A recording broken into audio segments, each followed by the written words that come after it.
How's everybody doing? Hi, Catherine. Hi, Helen. Who else do we have today? If anybody's looking for a shout out, tell me before we get too busy. Hey guys, I'm Carly Kloss, and I just created my own website with Wix. Go to Wix.com to create your stunning. Nice. Get the viewer ad from our own channel. Who else do we have today on Facebook? What's going on, Facebook family?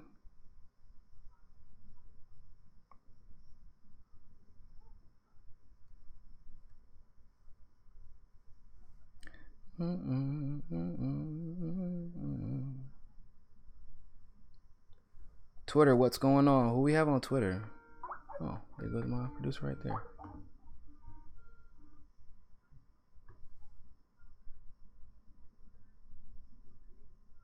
Can you hear me? Yeah, I can hear you. Great. How you doing? All right, how about you? Tired. I am exhausted. I had class all weekend. And I have class again next weekend. Yeah, those days are behind me. I know. I'm getting my license to sell annuities, and then I'm actually taking my Series 7 in January or February. Yeah. Trying to do some financial advising for people. Try to help some middle class people get some security. Also, it helps me learn how these banks think, and it's kind of crazy. To be real. Learn how to beat the system. Yeah, their logic is literally everything is based on finance. Everything is based on finance, but you learn really fast where all the mistakes happen because of just some basic principles that they foundationalize their, the way they do business, and it's crazy. Yeah, no, it is. But yeah, it's about to be a fun show tonight. I'm glad Donna gave me something to talk about tonight. I can honestly say I was a bit surprised when I read it. And did you read the whole article or her whole little? No, I haven't read the whole thing. I've heard briefly about it. No. So, well, I'll be listening tonight. You're gonna fill me in. Yeah, I'm definitely gonna do that. 'Cause it's a lot. It's a lot. So, Facebook, I have one person saying it's frozen. Is that for everybody or is that just for y'all? Or is that just for that person? What? I'm talking to Facebook. What? Somebody said my video is frozen, but I don't know if that's for everybody. I'm about to check. I don't know. That doesn't have to do with us. Nah.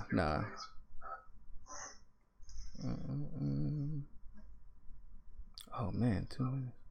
We're like the old reliable horse here. Oh yeah, definitely. Oh man, it is frozen. That sucks. Oh, I'm glad somebody said something.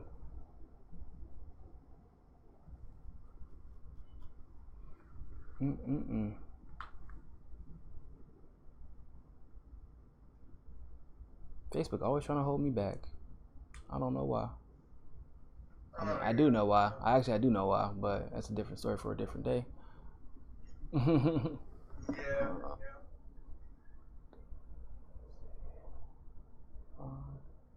It's amazing to me what's going on with smartphones and how they're just Too damn smart. re-engineering people's minds and the way they think and associate with other people.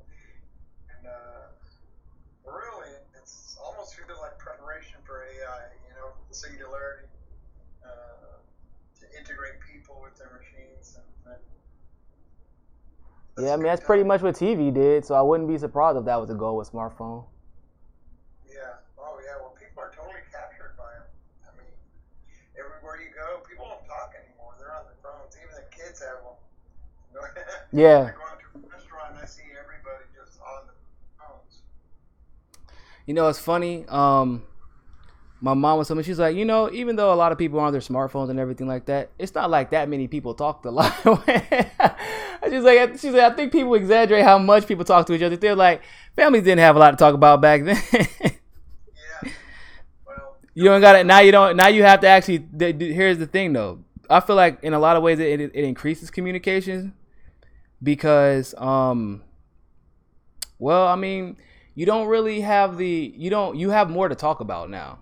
Yeah. Well, people are addicted to it. It's sort of like Pavlov's dog. You know, they hear the bell and the dog salivates. Well, here they get a hit back from somebody, and it's like it's like a digital pellet. Yeah. And then they live for that next response. Yeah. And that's how it becomes addicting psychologically. Mm-hmm. It's kind of complicated, but it's a real. I've been reading a lot about it lately. It's pretty interesting. I got some good videos. Maybe I'll send one over to you that I've been looking at lately. All right, I think it's about that time. Hello? Awesome.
Good evening, everybody. How are you all doing? I have missed you all so very, very, very much. And it has been a crazy week for us thus far. It's been a crazy weekend, a crazy week. It's always a crazy week, it seems like. And I always say, y'all know my theory. Sometimes I wish the night would be a little, the week would be so boring and absolutely nothing and negative would happen in politics. So I will come on the show and kind of be like, wow, I don't, everything's all good today. Everything's all good. I don't think we have much to talk about. Let's hear about what you got going on, people. I would love for that to be the case. But once again, that is absolutely not the case. It is actually the total opposite of that case. And, well, before we get started with all that, thank you all so much. You are now listening to Mikasa Sukasa, and I am your host, Niko House. So we have a couple of announcements. I have a mailing list now for the show with updates with the pages, updates with myself, updates and breaking news, things like that. For Twitter, if you are on Twitter, you can actually go to, it's a pinned tweet at the top of the page. You can click on it there. For Facebook, at the end of the show, I'll actually post it in the comment section, and on YouTube, I will post it in the description once we're done tonight also. But with that being said, this is our first live stream from Twitter. Yay! Yay, Twitter! Welcome to the show, Twitter. This is our first Mikasa Sukasa live stream and broadcast from Twitter, partially because of you all. Also, mostly, in reality, because of YouTube and Facebook and a lot of our supporters from there, because of the One Follow $1 campaign. As you know, we have raised a good amount of money over the last month or so. And this is what I was talking about. The money that we raised in the One Follow $1 campaign allowed me to buy more equipment, which gave me ability to broadcast and reach more audiences on different platforms. And so thank you all so much. I am so happy that you all are joining us today. If this is your first time, I know some of you watched on YouTube. I know a lot of you watch on Facebook. But if this is your first time, welcome to the show. It gets crazy here, to say the least. So, so like I said, it's been crazy. It's been a crazy week, and I guess we have a lot to address. We have a lot to discuss. And the first thing I actually want to discuss is the Paul Manafort arrest. I can't say that I'm surprised. I really can't. I can't say that I'm surprised. And people will probably say, what? How can you not be up in arms by this? How can you not be upset by this? Why aren't you yelling and screaming and accusing people and saying everybody's going to jail? Well, ladies and gentlemen, believe it or not, myself, along with a few others, did manage to watch the news and read news articles before the election of 2016 and before the primary of 2016 and before this whole Russia nonsense. And if anybody, not obviously not all of you all, if you're watching this show, it's probably highly likely that you do watch the news and you actually read and do your own research. So I'm happy. This isn't for y'all though. This part of the show isn't for y'all. It's for those of y'all who just, we know for a fact Manafort is connected to Russia now. No. It's a reach. It's a reach. It's a reach. And I'm going to explain to you why it's a reach. The arrest of Paul Manafort has literally nothing at all whatsoever to do with Russia. At all. I mean, when I tell you zero to do with Russia, it has zero to do with Russia. The only reason Paul Manafort was arrested because of money laundering, which he probably is guilty of, not gonna lie. If you knew the guy who was a criminal, he's a crook. It's just common knowledge in politics. So you got a guy who's money laundering. He was conspiracy of lying to the FBI about money laundering, and actually that's pretty much it. He's a criminal. And he does a lot of illegal things. Okay? We know this. I'm not surprised by this. I am not, however, surprised by the reaction of, the Hillbots, the establishment media, Washington. Oh my God, Manafort is arrested. Clearly this is linked to Russia. No. No.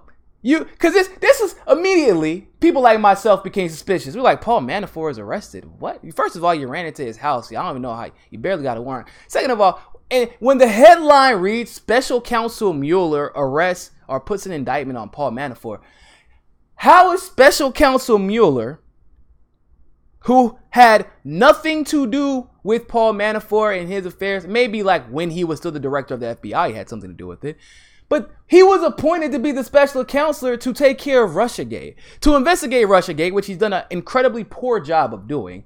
And all of a sudden, when all of these revelations about the DNC are released over the last week or so, I mean, finally, right, Fusion GPS finally made the mainstream media. Finally. When I say finally, because those in the independent media like myself have actually been covering Fusion GPS. Not once, not twice, but multiple times. We have been aware of Fusion GPS. We have talked about how they're a propaganda machine. This is not news for those who have been paying attention. Fusion GPS, you can go to their website. You know what they're going to do? They're going to send you to they're just going to say, hey, you got to email us. We can't talk about this online, but here's our email if you want to get in touch with us and use our services. They're criminals. That's what they do. They're professional propagandists. They're an misinformation machine. They purposely were hired as a third-party route to get incriminating information on Trump that could later be used to incriminate him. It was that simple. It was a tactic that kind of backfired on them because now people are being sued. BuzzFeed, I believe, is being sued. I mean, a lot of people are being sued. A lot of people are being screwed, all because the Democratic Party took over the payments from Fusion GPS because first the Republicans actually tried to rig it. Or not try to rig it. They tried to get the opposition research on Trump, which is common. What is not common is what the DNC tried to do. That is not common. Like, to try and portray someone, once again, I'm not the biggest fan of Trump. Don't really like him. So let's clear that air. I don't really like Trump. I think he's an idiot. I think he's a moron. I think he's a megalomaniac. And I don't think he's a good businessman. In fact, if he would have invested his money and just left it in the trust fund or put it in an annuity or something to that extent, he probably would be richer. I'm going to be totally honest with you. So with that being said, I don't think Trump committed treason. And nor did they think he committed treason, which is why they had to go out of their way to hire someone who used to be an MI6 agent who worked with and for Russia at times as a spy to get this information And nobody's actually verified any of the information that was found. Nobody. Okay? So that revelation came last week, right? Everything. DNC, I mean, it was just like, for us who have been talking about this since March, November, December of last year, we're watching news like this. Oh, baby. It's about to get real. Oh, no. I just know when Special Counsel Mueller, when he comes on the television next week, somebody's getting arrested. Somebody with the last name Podesta, Debbie Wasserman Schultz, maybe Imran Awan, maybe somebody with Fusion GPS, maybe somebody from the DNC. Don't want to get my hopes up, but maybe, just maybe. I don't know. But we was rubbing our hands just waiting, excited to hear the news. So then he was like, Paul Manafort has been indicted by Special Counsel Mueller. Yeah! Whoa, wait a minute. Hold on, bring it back. What do you mean, Paul Manafort? He don't work for the DNC. Paul Manafort don't work for the DNC. Paul Manafort's name is not Debbie Wasserman Schultz. Paul Manafort did not employ Fusion GPS. Paul Manafort is not Donna Brazile. It's not Debbie Wasserman Schultz. It's not Hillary Clinton. I was disappointed, but I wasn't that surprised. But I was rubbing my hands waiting. I was like, it was like Christmas last week. So when all that happened, right? When all that happened, we were all waiting so patiently. We were waiting so patiently. And what's the weirdest headline you can possibly hear after a week of revelations about the DNC come out? The first thing you hear about at the beginning of the week is Paul Manafort being indicted. And then people have the nerve. People have the nerve to tell me, well, he's clearly doing this for a reason. It's because he's looking for like a special order. He's going in order. It's because no. First of all, it's two-pronged. It's two-pronged. I know what he's trying to do. I know what he wants to do. What he's doing, this is common in law, by the way. And anybody who's a lawyer or who's worked in investigations before has probably seen this. One, this is to distract away from the fact that all the revelations are coming out and he is not investigating any of it whatsoever. I'm really starting to question exactly what about Special Counsel Mueller makes him so goddamn special, considering he can't even do the basic aspects of investigative work. I can't believe someone who is this incompetent, probably not incompetence, let's be real. He's trying to throw the investigation. Let's be honest. Okay, we know that. But anyway, I don't understand how someone with this level of incompetence could have ever been the director of the FBI, ladies and gentlemen. It makes no sense. People talking about, he's one of the most respected people ever. He's one of the most respected investigators. No, he's respected by the establishment because he plays ball with the establishment. That's not the same thing.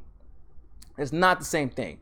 So when we look at the facts, we know that this is clearly a distraction. It's clearly a distraction. We know that. But on top of that, we know that he's trying to set Manafort and the Trump campaign and all the people that could be potentially I'm not going to say they were involved with Russiagate, because we know it's not, like, Russiagate is fake. It's fabricated. It's not real, excuse me. But what he is trying to do is say, hey, Manafort, hey, come here real quick, man. Come here real quick. Now, you and I both know you weren't with Russia, right? You know. It's good cop, bad cop. We know you weren't with Russia. Come on, man. We're not stupid. But what we do know is that you did money launder.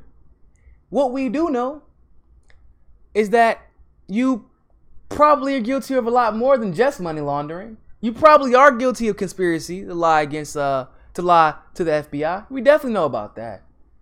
And we do know that I probably have no jurisdiction whatsoever in regards to actually indicting you for something. I probably have no jurisdiction. But what I do know is this. If you don't give us something, it doesn't even have to be real. It doesn't even have to be accurate. If you don't give us something that can link Trump and Russia together, well, then guess what? All of a sudden, remember when I was the FBI director and I overlooked all this stuff? Cause we was cool. You even helped me get a couple of my houses. I flipped some houses with you, Manafort. But if you don't want to help a brother out, we know it's bullshit, man. It's okay. We know. We got you. We gonna make sure you get set up nice. We gonna take care of you, but you gonna give me some dirt. Cause you gonna go down, and then your friends gonna go down, and they're gonna systematically take you and your friends out and everybody associated with you out for all the things we know you've been guilty of thus far. And we're gonna link it all back to Russia, and then your career will be eternally ruined. You will be a felon. You will be considered treasonous. No one will work with you, no matter how much money you have. In fact, you know what? Better yet, we'll seize all your assets. And all of a sudden, just like Donna Brazile, people start yapping. They start doing this. They start, oh, hold up now. Why do you think Imran Awan is being used right now against Debbie Wasserman Schultz? Because whenever people like Imran Awan, like Donna Brazile, like even Debbie Wasserman Schultz, these people, Manafort, they're snakes. They're not protecting anybody but their own interests. That's how they got in the position when they got in right now. They're snakes. Right?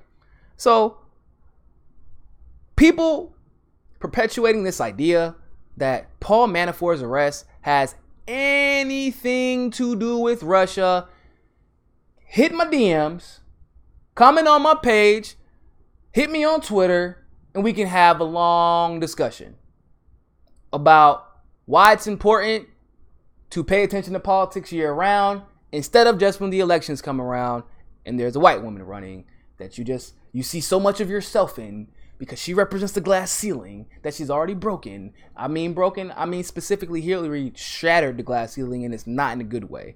So I mean, what are we gonna, because I don't understand. Are people purposely being stupid? And I hate to use the word stupid, but you can easily, and it's not even like mainstream media is actually going out of its way to hide the fact that it has nothing to do with Russia. They put Mueller and Manafort's name in the headlines because that's what's going to draw attention, because people automatically associate Manafort with Trump and therefore associate Manafort with Russia and associate Mueller with Russia because that's the only reason he exists as a special prosecutor. He shouldn't even be able to indict him. And in fact, I bet if we do some digging into his jurisdiction, and if his lawyer was probably any good, it probably won't amount to anything. Because I don't even think he has jurisdiction for this. Okay, so cool, right? Whatever, fine. When are we going to start talking about Fusion GPS? Because we see this is exactly, and it pisses me off because the fact that I'm talking about this right now is exactly why I'm pissed. I have to stop everything I'm doing in the progressive world, in the progressive media world, in the independent media world, talking about facts, talking about moving forward, talking about progress, talking about holding people accountable, talking about all the things us progressive independent media journalists should be talking about. But no, I got to stop all that stuff. Tim Black and myself and all the other we had to just double back and say, y'all know this shit doesn't have anything to do with Russia. We got to stop. We got to go all the way back instead of being able to deal with substantive issues. And that's exactly why we're pissed. That's the goal that he has always intended to have. That is the goal. He wanted us to stop talking about the DNC. Luckily, whether it was intentional or unintentional, Donna Brazile came in and saved the day in the clutch, right? With that little note that she decided to put out today. So that was nice. But that Mueller's intention was to completely take away all attention from the DNC and focus it on Paul Manafort. And it worked. All the headlines on Google, everything. Paul Manafort, was he connected to the DNC or was he connected to Russiagate? Is Trump going to go down? Oh, what about the connections that could come about because his family? What about A, B, C, D, E, F? Nah. Nah. So now I gotta, like I said, now we have to step back and I gotta explain to you why this is stupid. He's being arrested on crimes that happened 5 years ago. Like, you've had 5 years to indict this man, but we pick right now and all of a sudden it becomes headline news. Nobody gave a shit about Manafort in mainstream media until he became Trump's manager. Nobody gave a shit about the crimes that Manafort had committed. Not the FBI. Not politicians and politics and political consultants and those alike. Nobody cared. Oh, but now Manafort getting arrested is headline news, ladies and gentlemen. Sweet baby Jesus. It's frustrating, y'all. It's frustrating. But you know what? It's okay. We are going to persevere. We're going to keep bringing you all accurate information. Once again, this is just as a little interjection. This is our first time doing our live show on Twitter. Thank you all for those who have just joined or who have been watching this whole time. I just had to do another shout out. Another shout out to Facebook for those who have been here from the very, very beginning when I had 100 followers and people thought I was absolutely out of my mind. Forever suggesting what we were about to talk about next. Oh, and you know what we're about to talk about next. So for those of you who are on Twitter, for those of you who are on Facebook, please share this live feed, share this stream. If you're listening on the radio station, if you're listening on internet radio on American Freedom Radio, by the way, if you are online, make sure you check out American Freedom Radio, check out their Twitter and check out their Facebook. Great stuff there. Obviously my show's on there. So make sure that you retweet this because we're about to get into the nitty gritty. We're about to get into the real. We're about to talk about Donna Brazile acknowledging all of the things that people like myself have been ridiculed for. So I'm going to give about 1 second. Share. Everybody share. Everybody retweet. This is your duty because I'm about to drop. You're about to get, for those of you who are just now joining for the first time, I was the acting state director for the Bernie Sanders campaign in North Carolina before they hired I don't want to call her that, the woman who helped rig it for Hillary Clinton. I'm just going to leave it light. I also was a president of North Carolina colleges for Bernie Sanders. And I was also the president and founder of UNC for Bernie Sanders as well. Now, why am I telling you this information that may be seemingly unnecessary? Well, believe it or not, there is a reason. And that reason is, well, I was there. I was there whenever the DNC primary was rigged. And because of that, and because of my interactions with the state, with the people in the state, I saw how misinformation was being spread. I saw how lies were being perpetuated and propagated. I saw the lies come into fruition right before my eyes. At the same time, I heard people saying, "Oh, Bernie Sanders never reached out to black people." They didn't know. Me, I was actually the youngest member of the African American caucus in North Carolina at the time. I saw an overwhelming black majority supporting Bernie Sanders in the African American caucus, ladies and gentlemen. I saw an overwhelming majority of black people trying to speak to Bernie Sanders while the state director forbade the black people, the black leaders of the state of North Carolina, from talking to him, to the point where Bernie's field manager, Shannon, had to actually step in and move her the hell out the way so that our black leadership could speak to her. I've seen it all. In fact, I saw so much that most of you know, I released a video talking about it. And then I joined Jam Pack as an investigator to investigate this nonsense that we saw. And in my investigations, that eventually led to what's now known as the DNC fraud lawsuit. Shout out to Jared and Liz if you're watching. Much love. I found out through a colleague named Chris Teleska, who was the acting treasurer of North Carolina's at the time. Oh yeah, he was a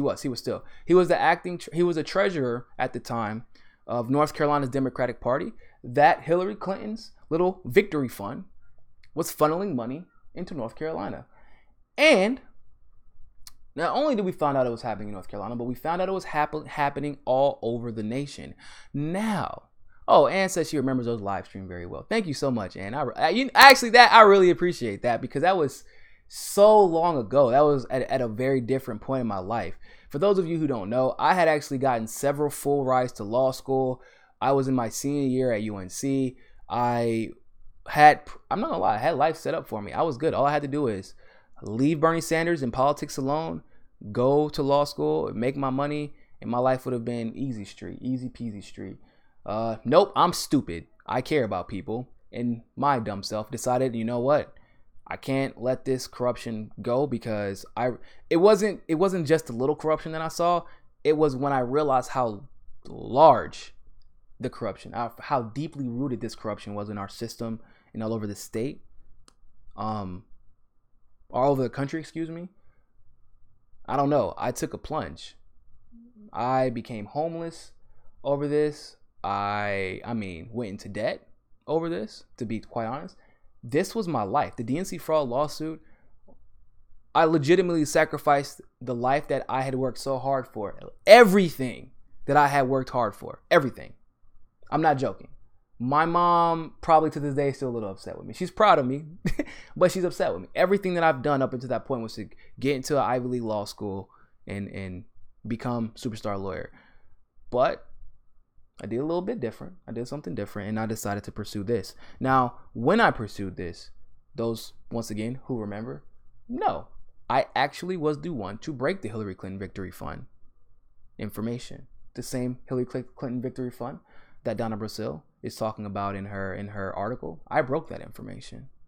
She's not telling me. We have my brother, actually. He's a witty guy. My brother has this saying that he always says to me whenever I tell him something that's obvious. You know how people always say, "Thank you very much, Captain Obvious." Well, he always tells me, "You ain't said nothing slick to a can of oil." In other words, everything that Donna Brazile is talking about, this is the same stuff that I was talking about February of 2016. The same things that we have been talking about for years. For literally, it's been a year and a half now. The same thing that we were ridiculed for. People thought I was out of my mind. People thought I was seeking attention. People thought that I was just I guess I was. I wasn't thinking about it really. But this is just a young kid. How could he know political consultants? He would never be in charge of something like that. I mean, this is real. I'm telling you all, this is legitimately how people were viewing me. I had a woman from Michigan trying to get, I guess her radio show wasn't that popular. So she tried to use my name, saying that I was out of my mind.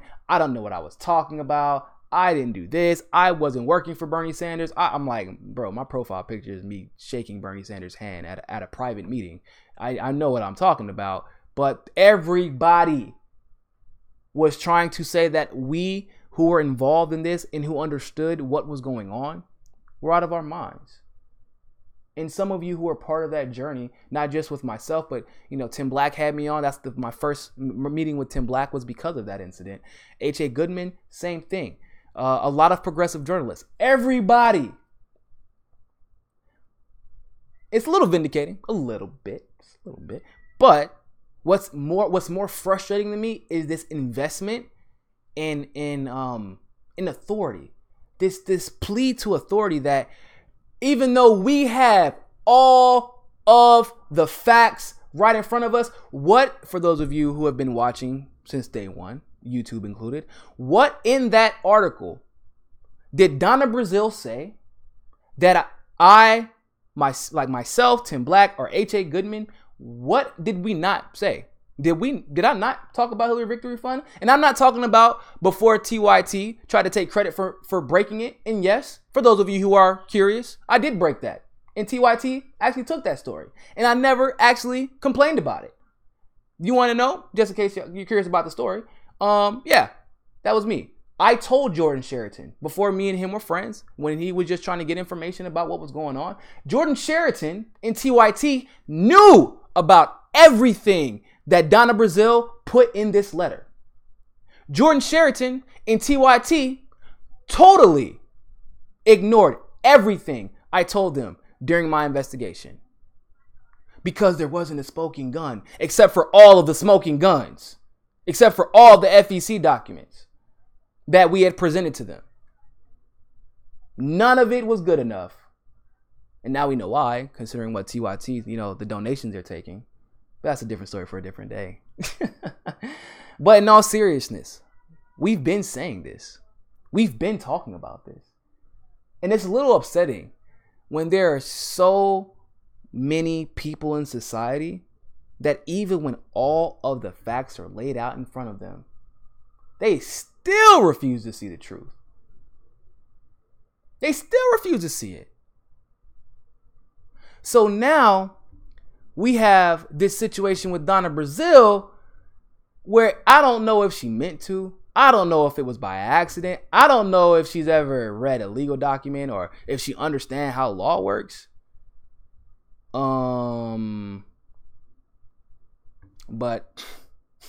the DNC fraud lawsuit just got very, very, very interesting. Now, what Donna Brazile said is partially true. Actually, I don't even know if that's true. She said that Debbie Wasserman Schultz did not break the law. I don't know if that's true. I don't know if that's true. And this is why. I don't know if that's true because, well, there are a lot of FEC laws. And some of them exclude illegal fundraising. A lot of them, actually. That's the whole reason that the FEC exists. Now, let's just say if by off chance it's just unethical. Like she said, maybe it's just unethical. Maybe we should just be heartbroken about this and take it for what it is. Say we need to improve. Oh no, because that's not what's about to happen. What's about to happen now is Jared and Liz, and I know I wish I got to talk to Jared today because I'm going to call him tomorrow because we're going to talk about this. What's about to happen now is Jared, especially, is probably ripping through pages, coming up with arguments, because what she just said is exactly what has been argued. Exactly what they said they did not do. Exactly what the DNC attorneys said did not happen. They said, "Oh well, we can rig what we need to. We can rig the primaries." No, you can't. You can't do that. Can't do that. Which is why you lied about the fact that it was rigged. But the judge did say, there's a couple of jurisdictional issues and things like that. And it's appealed. We're working on that. We already put in the notice to appeal. But you gotta understand. Y'all remember the transcripts if you weren't there? Do you remember the transcripts? Their entire argument, the lawyers for the DNC, their entire argument is the DNC didn't rig the election. More specifically, Debbie Wasserman Schultz herself did not rig the election. Now, if y'all recall, if you did or if you did not, read that letter that Donna Brazile put out. That letter said the total opposite, right? That letter said not only was the primary rigged against Bernie Sanders, but I found proof that it was rigged. And not only did I find proof that it was rigged, but what did we say? What did that? Because y'all don't know. I was so. Oh man, what did it? Remember what that transcript said? Well, we just want to make sure that there's proof of monetary damage before we can go forward with this lawsuit.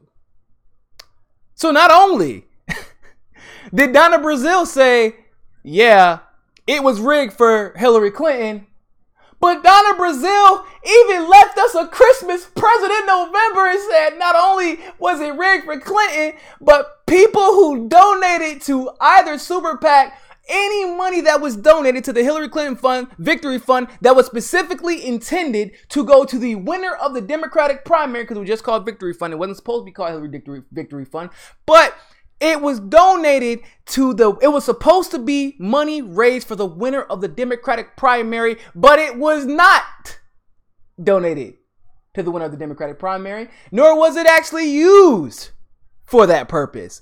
Why did she say it was used? It was used and then laundered back into the Democratic Party for Hillary Clinton. Holy shit. Donna Brazile just told the entire world, yes, the primary was rigged. Hey, remember how you donated money? Hey, remember how you donated money? Hey, remember how you donated money? Yeah, didn't go where you thought it was going to go. Went to Hillary Clinton through money laundering schemes, using the Hillary Victory Fund, using the Hillary for America Fund. We've been telling you all this. We're tired of telling you all this. We even gave up to a certain degree of telling you all this because I feel like we were beating a dead horse. But finally,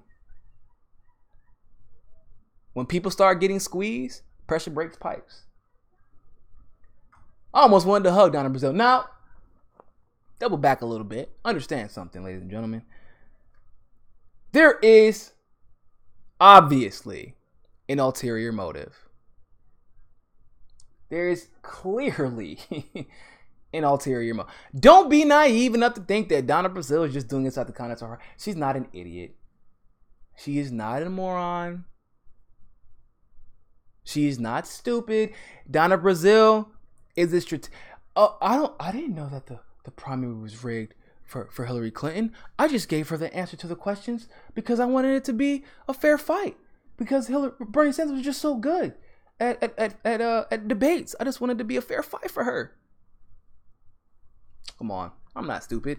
We're not naive, right? We're not naive. But what this does show is that they are throwing Hillary Clinton under the bus.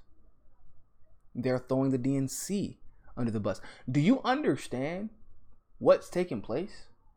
Because this is what's a little concerning to me from the perspective of just the DNC fraud lawsuit, right? Just from that perspective. They're not stupid. They know about it. They know we appealed. They know that we're raising money by Jared selling his book. They know that we're going to battle. They know that it's literally all that needs to be changed is some language and then some minor jurisdictional issues. And it's a walk-off home run. And they know this. Donna Brazile knows she's going to be called to the stand. And that key witness, in this particular case, who just wrote an entire letter. An entire letter. Saying, yes, it was rigged. Yes, there was monetary damage. Yes, there was quantifiable monetary loss. She just happened to be the acting member of the DNC at the time. Oh my God. I was joking earlier about this, and I'm not even joking. I said if Netflix doesn't buy this series and make it into a 4-part House of Cards Part 2, since Kevin Spacey has been retired. Since Kevin Spacey, this is potentially the biggest. I can't wait to write my book. I'm writing, for those of you who don't know, I'm actually writing a book. Hopefully it'll be finished by February about this entire experience. But I can't wait to write a book about it because you couldn't have scripted this any better.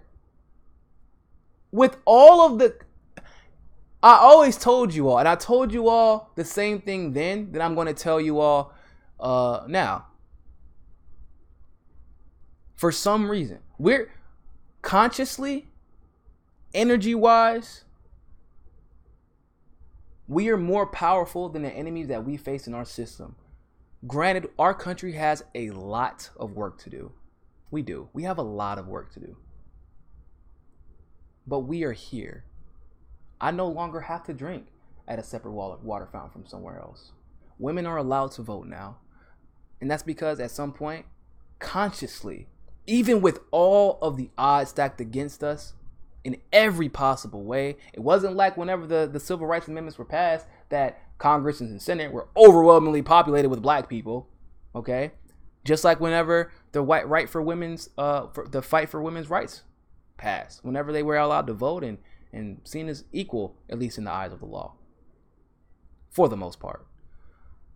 It wasn't like the Congress or the Senate or the people in charge or even the Supreme Court was overwhelmingly women. But our passion, our facts, our camaraderie, our unity, and our ability to fight and gnaw for the truth is how we got to this point. Because like I said, at the end of the day, ladies and gentlemen, pressure bursts pipes every single time. Those who sell out once will always sell out to protect themselves. Always.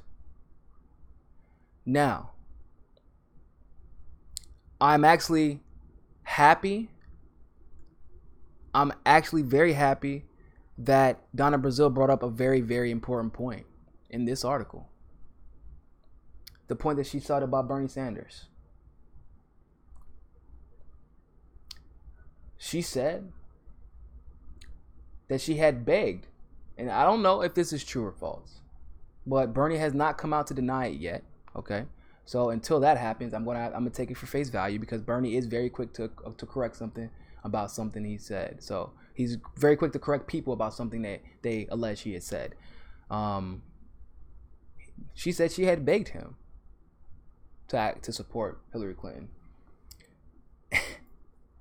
and that she didn't think that her chances looked good. Oh, what?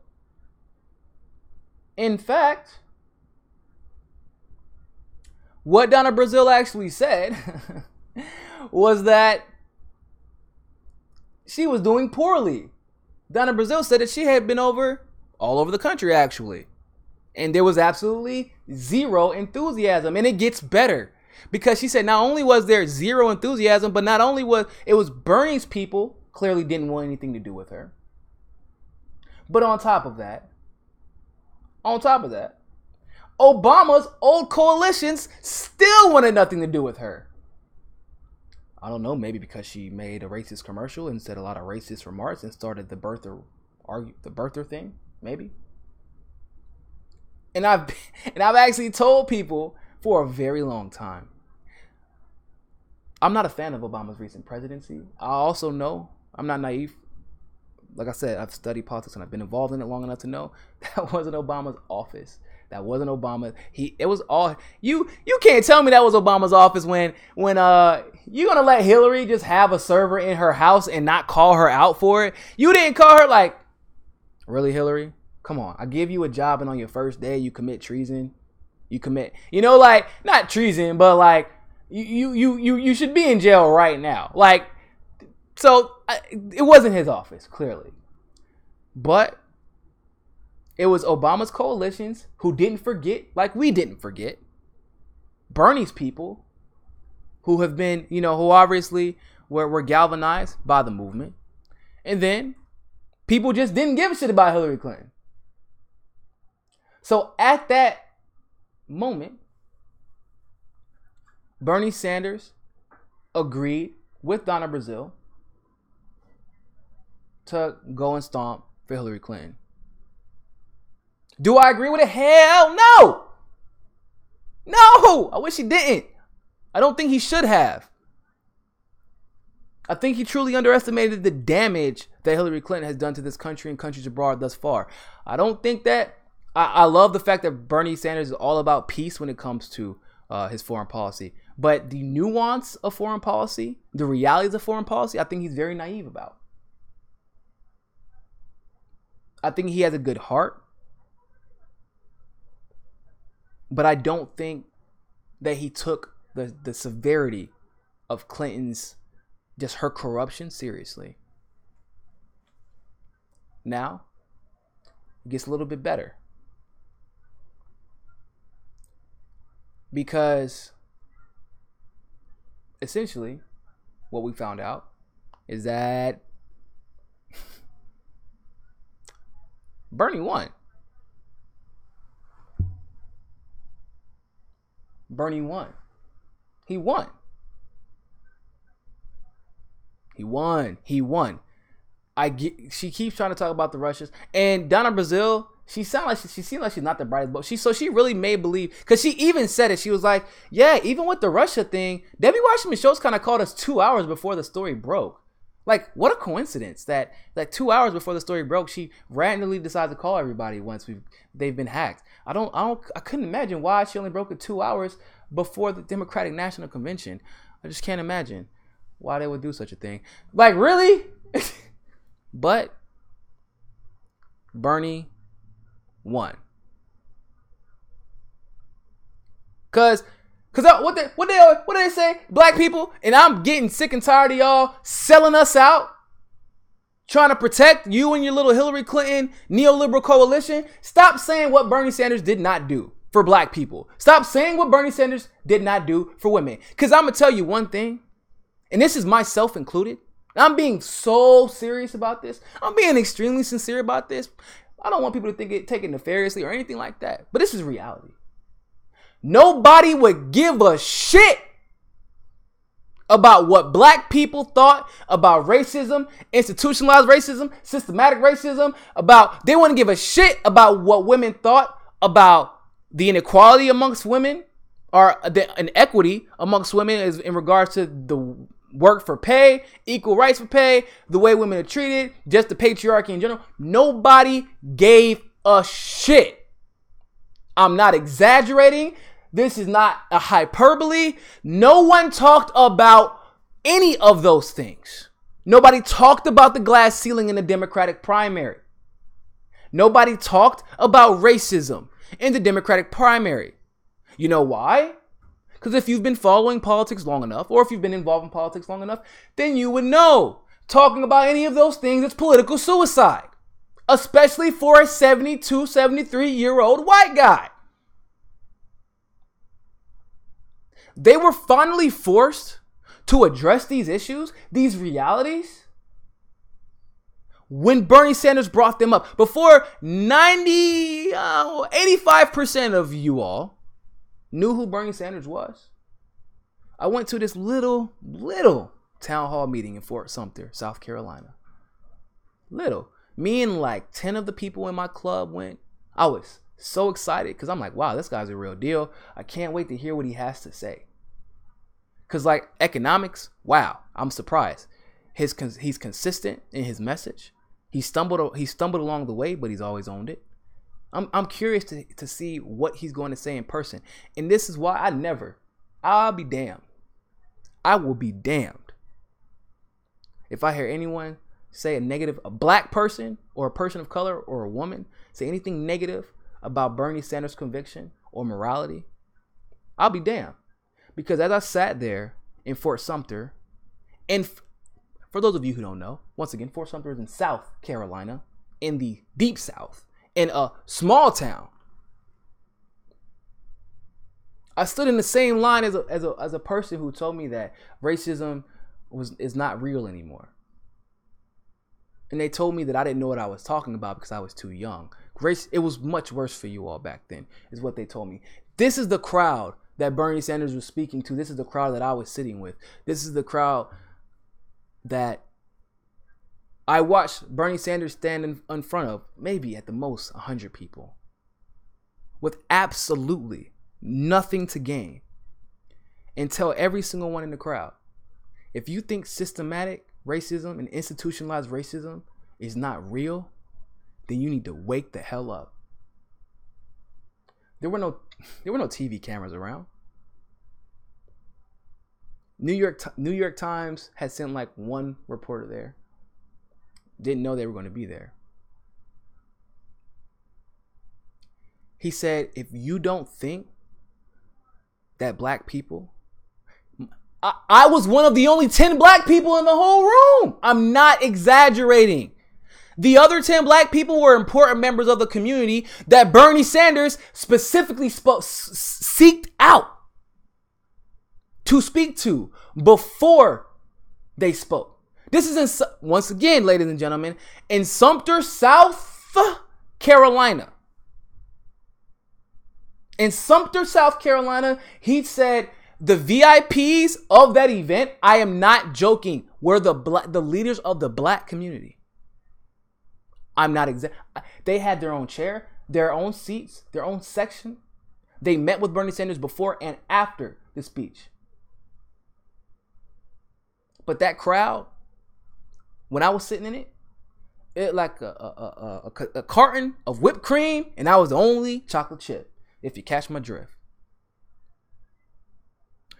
And with absolutely nothing to gain, Bernie Sanders looks to a group of people with one of those people, like I said, one of those people telling me in line, an older white woman saying that racism is not, it doesn't exist anymore. The systematic racism is not real. And Bernie Sanders looked at that crowd and told them, you're a damn fool if you believe that. What the hell could he have gained by saying that? This wasn't Charleston, ladies and gentlemen. He didn't even give that saying. He actually didn't even give that iteration, because it wasn't even, he said something to that extent, but obviously it was a more mixed crowd and he could have pandered. He said what he had to say.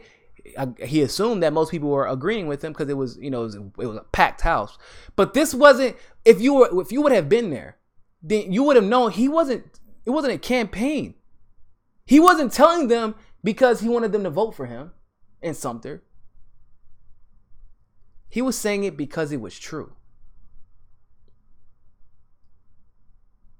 He believed everything he said. He captivated everybody in that room, and even the ones who disagree with him were still sitting down and were still infatuated with him. And they had no idea why. They didn't like what he was saying. Some people were rolling their eyes. And after I see something like that, after I experience something like that, after he goes out of his way to make time for the students of the state, and when he came back to Greensboro, after I saw black people coming out for him, working for him in droves, after I saw women, educated women, independent women, prestiged women, fighting hard for him, after I spoke to Jane Sanders for the first time, had no idea who she was. She looks like my old babysitter. Like when she talked to me, she had a whole conversation with me. She's like, yeah, my husband wants to meet you. I was like, oh, who's your husband? Oh, it's Bernie. Oh. I know for a fact that Hillary Clinton was not popular. I've been known this. We have known this. We have known this. We know that they took away the exit polling because it was proving our point. The election was rigged. Anything more than a 2% margin of error in exit polling is evidence of fraud, and everything should have been decertified immediately, but it was not. Instead, they just took away the exit polling. So, long story short, we're starting to see things unfold that give us a lot more perspective.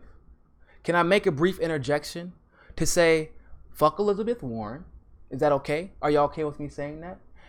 She's spineless and she is a coward. She is an opportunist. She is not a progressive. She's never done anything significant ever in her career except for talk. She is not a leader. She is a follower, and she is the worst kind of follower. Because she is a follower who people thought could be the vice president of the United States because they assumed she was a leader. So she even successfully tricked everyone into thinking she was a leader. And then all of a sudden she turns her back just like that. And then today, oh, what a day. Elizabeth Warren had the nerve to say, oh yeah, of course, primary was rigged. We knew that. Yeah, of course. Who didn't know? Primary was rigged. Don't you know? Really? Elizabeth Warren, where the hell have you been at? So, with every negative thing, and I have a lot of negative things to say about Donna Brazile, don't get it twisted, ladies and gentlemen. I have a lot of negative things to say about Donna Brazile. But with every negative thing I have to say about Donna Brazile, I'm thankful. I am very thankful that the truth and perspective are starting to come out. I am very thankful that we now have at least a little bit of scope. Because let's be honest, Bernie did not, I will be 100% transparent with you. I am not naive enough to think that Bernie sat down like we did in front of Facebook all day and do 1,000 years of research and video and watching videos on videos trying to figure out who Hillary Clinton really was. So in his mind, Trump domestically was much more dangerous to the culture, and he wanted to stop that from happening. Once again, I think it was Hillary, but hey, we disagreed. We agreed to disagree. But with that being said, ladies and gentlemen, thank you all so much for watching. Twitter, thank you all so much for watching our first show on Twitter. Facebook, you've been absolutely fantastic as usual. YouTube, the same. Make sure that you all submit or subscribe to our mailing list. Join the One Follow $1 campaign on Patreon if you have not done so yet. Please. Pretty please. Hey, y'all the reason that we can do this. And I want to keep doing it for you. You all have a fantastic evening. All right. And always remember, ladies and gentlemen, find your balance. Peace.